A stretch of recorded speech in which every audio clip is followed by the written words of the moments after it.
Hello and welcome to Neanderthal Adventures. I'm Patrick and thank you for stopping by the channel. So, what's in the box? Um, this is a gift to myself. Z1 Off-Road had a sale, and that sale, excuse me as I adjust the settings, that sale involved these tighten upper control arms. So what I did was I decided I was going to go buy myself a set of Tighten uppers for this because I was going to do a Tighten swap anyway, and they're on sale. It was $200 off. Wasn't as good as a Black Friday sale, which is $300 off, but I could afford to get them this time. And I have opened up the box, I have looked at them, and they are pretty awesome. Bring it a little bit closer, get you out of the sun, and we'll go ahead and keep messing with this dang thing. So anyway, I'm going to show them to you. I have opened it up already. Like I said, I just want to make sure because the one box did have a little pecker hole in it, and just wanted to make sure that nothing was damaged on the inside. So anyway, they're boxed really nice. They're packaged up pretty decent. Like I said, there was no damage on the outside, just a little ding on the inside. It was going in, so I just wanted to make sure nothing was hit, so I opened it up already. But anyway, this is the driver's side, and these are awesome. And it probably came from the stud for the ball joint. Probably poked through. But anyway, here we go. There, like I said, I already opened them up. They're all packaged up nicely. They're in plastic. You know, like I said, I already took it out, and I just want because I want to see what they look like. These are pretty darn sharp. They come with so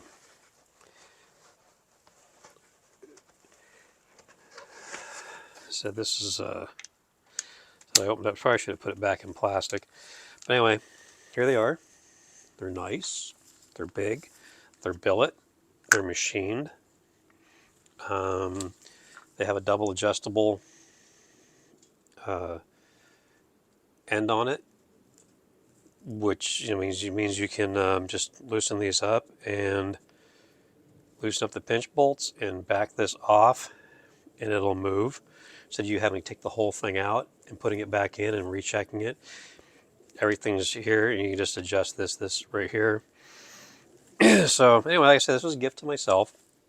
They were a couple $100 off, so I could, like I said, I was able to afford it at that price point at this time. So I decided to get them. And my other gift to myself, which is actually a gift from my girlfriend, Janet, she got me paid for an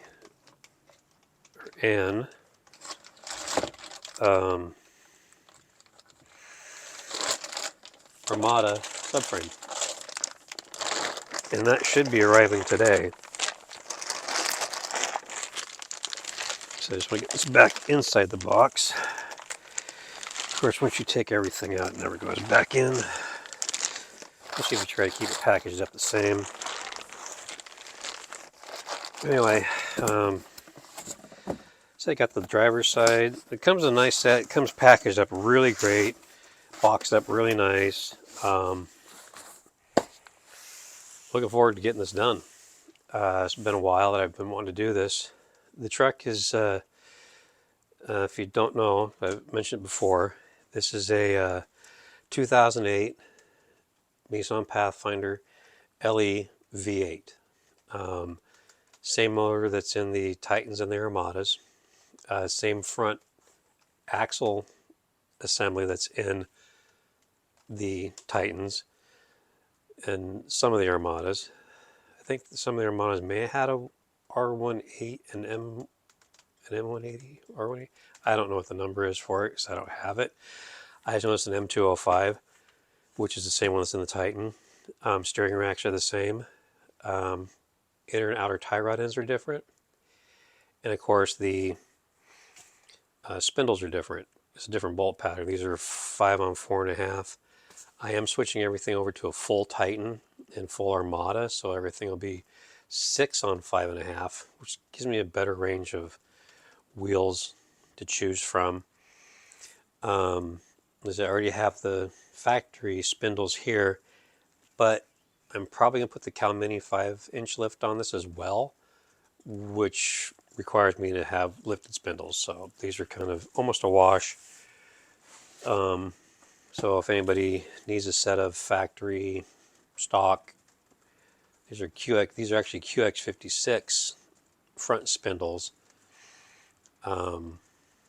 which is the same as the Armada and the Titan. I have them. They're for sale. They're $200 because that's what I paid for them. Anyway, I'm super stoked about this. So I'll be putting in the factory lower control arms for the Titan. I'll probably plate them, and then I will go ahead and get the lift on it as well. I'm just going to collect parts for now until I get everything ready. Probably not going to do a whole lot of off-roading with this the way it is in the stock form. I might take it out in a couple places that I know aren't going to be too bad. I said that it's got a factory.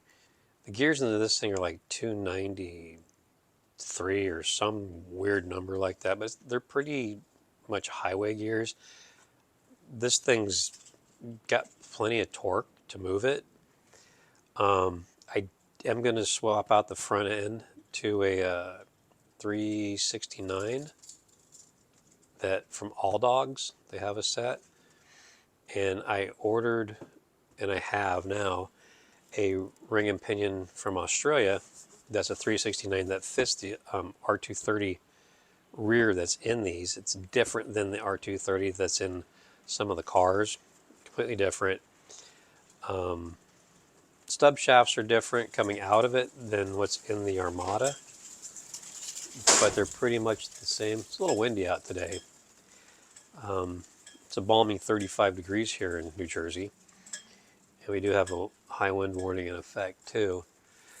But the Armada swap for the rear is, like I said, the rear ends are the same. I can bolt this rear end right up in place of it. I'll swap the gears out, put the 5-inch lift on the back, and then just kind of go from there. It's I'm trying to fit 37s on this, and I was told that's going to be kind of pushing it for the steering rack. It's not that the truck can't handle it, it's the steering rack is the weak link. So if anybody knows anyone who does custom steering racks, let me know. Because apparently this is the weak link. That is the weakest link of this. And I would really like to get that taken care of. I do know a guy who is running 37s on his Pathfinder right now, but he just goes and swaps in another steering rack whenever the other one goes out. So he just junkyards them, I believe. But, I'm going to do the new steering rack in the front, all new components in the front, all new components in the rear. Don't want any issues. The lower control arms for the rear in this are the exact same as in the Armada. The upper control arms are different. Reason being is that this subframe, the shocks mount to the subframe. On the Armada, the shocks mount to the frame of the vehicle. So the upper control arm's got a big whoop in it, big curve in it. I'm gonna probably pick up a set, and then I might make my own based off of that, and use the double adjustable rod ends in it as well. And then on the coil bucket, I believe those are the same. They are, that's going to get eliminated. And I'll just go ahead and put a straight piece in there, beefy piece with adjustable rod end on one side so I can adjust the toe a little bit easier. And then the, because I'm going to put coilovers in the rear. I think that's about it. Any more questions about it, ask me. I've done quite a bit of research on it, but not a ton. There are a couple of guys that are running this full swap. And one guy, he just rips it through the dunes down in Southern California with his. The benefit of doing the Titan swap is, and the Armada swap, is one, like I said before, the bolt patterns for the wheels go from 6 on 4.5 to 6 on 5.5. Plus, you gain 6 inches of track width on the vehicle for a little more stability. So depending on what offset you run on your vehicle, you could end up with 7 inches, could end up with 8 inches. Just depends. It'll probably be a total of about 7 overall with this when everything's said and done for the track width in front and rear. I'll probably have to order a set of is it Fahala Sport. They're over in Finland, Norway. I don't want to screw it up so I don't get angry at me. But anyway, they offer a set of fiberglass fenders for this that bolt on, that extend out. They're designed for 35 inch tall tires. I said, I'm going to try to hit 37s. We'll see what the clearances are and everything else. If not, I do have a couple friends in the custom auto world over here in Jersey that might be able to help me out with doing some custom fenders. And the rear is the one I'm more concerned about than the front fenders, because the rear you have the doors are part of the arch. So I just want to make sure everything looks good. The other video before, you probably saw that I've got like a little bull bar on the front of this just to hold lights. Nothing more than that. That's coming off. I'll probably be going with a fully fabbed up bumper for the front. I'm looking at different ones and really haven't decided yet on which one I want. I don't want one that looks too thin, but I don't want one that looks too big either. And then, of course, the rear bumper, that'll get replaced. Coastal Off-Road makes a really nice one of these. It's all formed to basically the design that the bumper is already. And the only thing is that you have to take your hitch off, and they won't rate their bumper with the hitch in it because you weld this together yourself. So this thing is set up for 7,000 pounds of towing, but as most people should know, is when you lift a vehicle, you're reducing your towing capacity. And I'm not sure what the percentage is, but you're changing all your centers of gravity. It's just not stock height anymore. That's what it's rated at a stock height.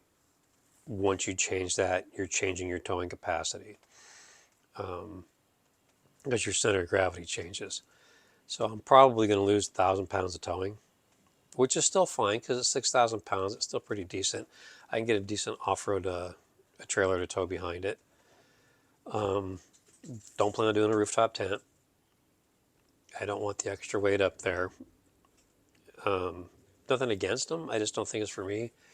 I've had 2 shoulder surgeries, a rotator cuff on left and right, and still am in pain because of it. So I really don't want to be climbing a ladder to get in to sleep someplace. So anyway, that's pretty much it.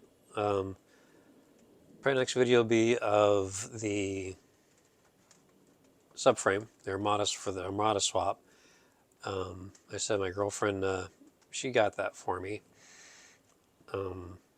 She knows I have expensive hobbies. She keeps reminding me of it, but I do. And she also got me the sunroof, panoramic roof for my 521 Datsun 521 crew cab conversion that I'm building as well. Now, like I said, this is just going on road trips, maybe logging trails. I don't plan on doing any heavy off-roading, rock crawling, none of that. But I want to build it to be capable of handling some obstacles and not have to worry about it. So most of the stuff will probably be overbuilt with it, with plating up the control arms and possibly building my own upper control arms for the rear. Just kind of go from there, because once you start lifting them, they change the factory geometry, which usually stays the same when you use the Cal Mini lift. It just stays the same, but I might want to go a little bit higher. So if I want to add another inch or two, I have to be able to adjust the rear, because even putting the spacers in this that I did, it made it a nightmare to try to get the rear end aligned. And that's with new upper and lower control arms that I had put in here when I was doing that. But anyway, that's it for this video. I appreciate you guys tuning in, and please hit that like and subscribe button. Help build this channel up, and join me for this ride. Appreciate it. Thanks.